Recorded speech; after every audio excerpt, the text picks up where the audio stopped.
সুপ্রভাত বন্ধুরা, আমি পারমিতা আর আমি আবার চলে এসেছি আমার নতুন একটা দিনের সুন্দর একটা দিনলিপি নিয়ে তোমাদের সাথে কিছুক্ষণ গল্প করতে, আড্ডা দিতে।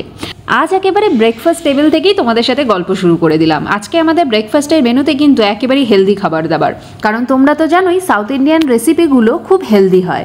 তার মানে এটা কিন্তু নয় যে এগুলো টেস্টি হয় না, এগুলো হেলদি হওয়ার পাশাপাশি খুব টেস্টিও হয়। তো আজকে আমাদের ব্রেকফাস্ট মেনুতে ছিল ইডলি, মেদুবড়া, পাট্টু, সাম্বার আর হচ্ছে চাটনি। আর আমাদের বাঙালিদের সকালটা যেমন চা ছাড়া শুরু হয় না, ঠিক সেরকমই এখানের কিন্তু কফি খুব বিখ্যাত, বিশেষত কুর্গের কফি তো খুবই বিখ্যাত। কুর্গ থেকে আনানো কফি দিয়ে কফি বানিয়ে নিয়েছিলাম। নর্মালি ইডলি খাওয়া হয় সাম্বার দিয়ে, ও দেখো ইডলি খাচ্ছে, সাগু, সাম্বার, চাটনি। অভিজিৎ কিন্তু ইডলি খায় একেবারেই সাউথ ইন্ডিয়ান স্টাইলে। তামিলনাড়ু এবং এখানকার মানুষজন অনেকেই আছে যারা বেশ ভাতের মতন করে মেখে নেয় সাম্বার আর চাটনি দিয়ে দেন খায়। ও ঠিক ওইভাবেই খায়, এটাই ও পছন্দ করে। এবার তোমাদের বলি সাগুটা কি। সংক্ষেপে সাগু হচ্ছে বাঙালি আলু চচ্চড়ির সাউথ ইন্ডিয়ান ভার্সন, যেটা এখানকার মানুষজন পুরি দিয়ে খায়। সাউথ ইন্ডিয়ানরা ইডলি এইভাবে মেখেই খায়, কিন্তু দ্য থিং ইজ অভিজিতের জন্য স্পেশাল হচ্ছে ও এর মধ্যে সাগু নিয়ে নেয়। আর ইভেন আমাদের এখানে কিন্তু ইডলির সাথে সাগু দেয় না, লুচি পুরির সাথে সাগু দেয়, কিন্তু অভিজিতের জন্য স্পেশাল আমাদের এই ব্রেকফাস্ট যেখান থেকে আনা হয় দোকান থেকে, কিন্তু অভিজিতের জন্য ইডলির সাথেও সাগু দিয়ে দেয়। এটা স্পেশাল কফি, তার সাথে আমাদের সাউথ ইন্ডিয়ান আজকে মানে সবকিছু হচ্ছে সাউথ ইন্ডিয়ান স্পেশাল ব্রেকফাস্টে। স্পেশাল ব্রেকফাস্ট আমরা করে নিই, তারপরে ফিরে আসছি। আজকে কি সাউথ ইন্ডিয়ান মাটন বিরিয়ানি বানাবে?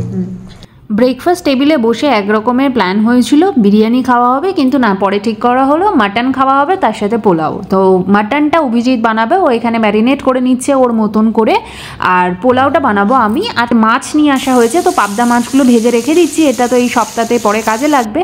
আর এদিকে দুপুরের জন্য আরেকটু বানিয়ে নিচ্ছি হচ্ছে টমেটোর চাটনি।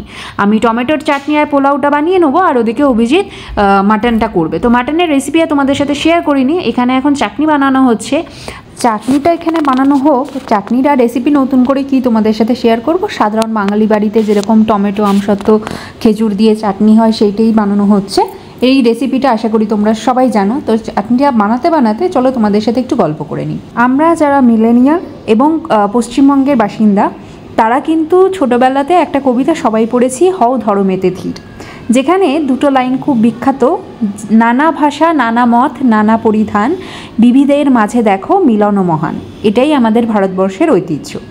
এই লাইন দুটির মর্মার্থ পশ্চিমবঙ্গ তথা ভারতবাসীর সবাই প্রায় ভুলতে বসেছে, এবং সারা ভারতবর্ষ জুড়ে বিভেদের প্রাচীর তৈরির এক অদ্ভুত রাজনৈতিক খেলাতে সবাই মিলে উঠে পড়ে লেগেছে। যার প্রকৃষ্ট উদাহরণ মহারাষ্ট্রে মারাঠা শেখার জন্য চাপ দেওয়া, ব্যাঙ্গালোরে কেন কর্নার জানে না মানুষ, সেটার জন্য একটা অদ্ভুত রকম রাজনৈতিক অচলাবস্থা সৃষ্টি করা, এবং পশ্চিমবঙ্গে তো ইদানিং এরকম টাইপের কথাবার্তা শোনা যাচ্ছে।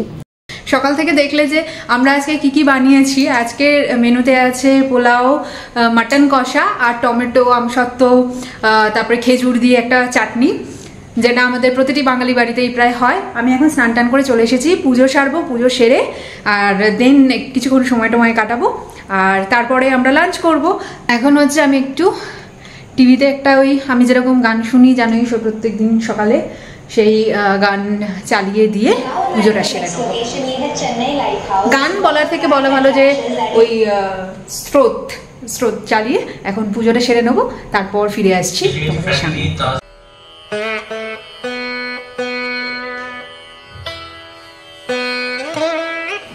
আমার পুজো হয়ে গেছে, এবার চলো তাহলে লাঞ্চটা করা যাক। আজকে দুপুরের পোলাও এটা আমি বানিয়েছি, মাটন কষা যেটা অভিজিৎ বানিয়েছে, আর এই হচ্ছে চাটনি, টমেটো, খেজুর, আমসত্ত্ব।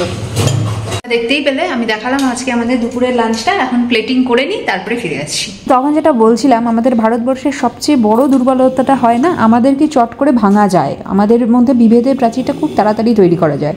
সবার আগে কিন্তু আমাদের পরিচয়টা হওয়া উচিত আমরা একজন ভারতীয়, তারপরে আমরা বাঙালি, কেউ মারাঠি, কেউ গুজরাটি, কেউ পাঞ্জাবি, কেউ তামিলিয়ান, সেগুলো না গৌণ পরিচয় হওয়া উচিত।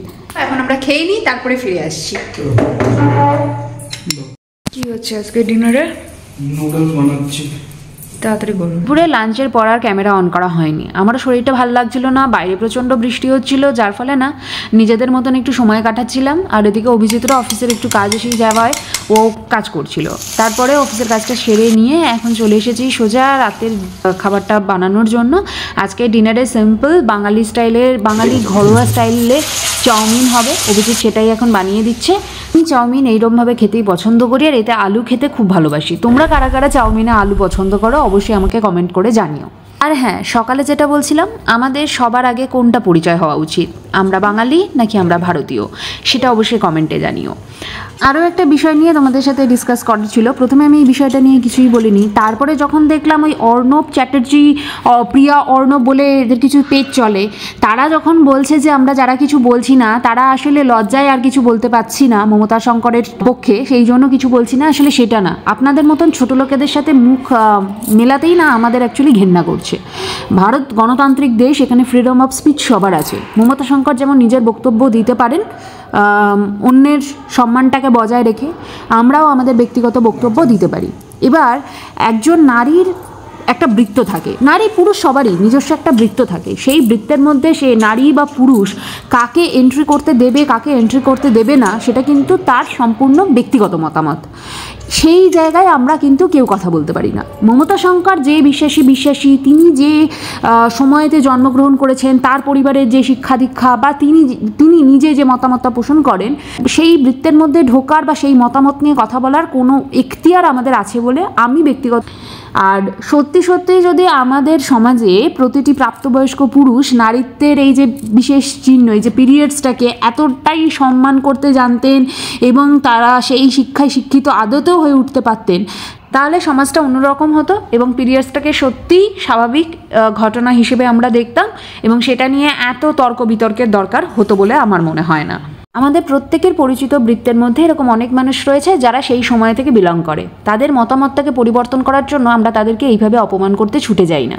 তাই এক্ষেত্রেও আমাদের এটা করার দরকার নেই। নিজের জীবন নিজের মতনভাবে আমরা সুন্দরভাবে কাটাতে পারি। পরমিতাকে গিয়ে এবার খাবারটা দিয়ে দিই, এবার আমরা টিভি দেখতে খাবারটা ডিনারটা এনজয় করা যায়। যাই হোক, রাতে ডিনার তো আমরা করে নিয়েছি আর আমি এখন চলে এসেছি কালকে সকালের জন্য চিয়া সিডস ভিজানোর জন্য। তো আজকে ব্লগটাকে এখানেই শেষ করছি। ব্লগটা ভালো লাগলে অবশ্যই একটা লাইক করো, খুব ভালো লেগে থাকলে বন্ধুবান্ধব রিলেটিভসদের সাথে শেয়ার করো, আর কমেন্ট করে জানাতে ভুলো না আমাদের ব্লগগুলো কেমন লাগছে। নতুন বন্ধুরা চ্যানেলটিকে সাবস্ক্রাইব করতে ভুলো না, পাশে থাকা বেল আইকনটা বসে প্রেস করে দিও, তাহলে আমাদের আপকামিং সমস্ত ভিডিও নোটিফিকেশনস তোমরা পেয়ে যাবে। আর যদি বন্ধুরা আমার এই ভিডিওটা আমার ফেসবুক পেজ থেকে দেখে থাকো তাহলে অবশ্যই পেজটিকে ফলো করে দিও। সবাই ভালো থেকো, সবাইকে ভালো রেখো, সবার আগে নিজেরা ভালো থেকো। আজ তাহলে আসি, দেখা হবে খুব শিগগিরই আরও একটা ব্লগ নিয়ে। Bye bye.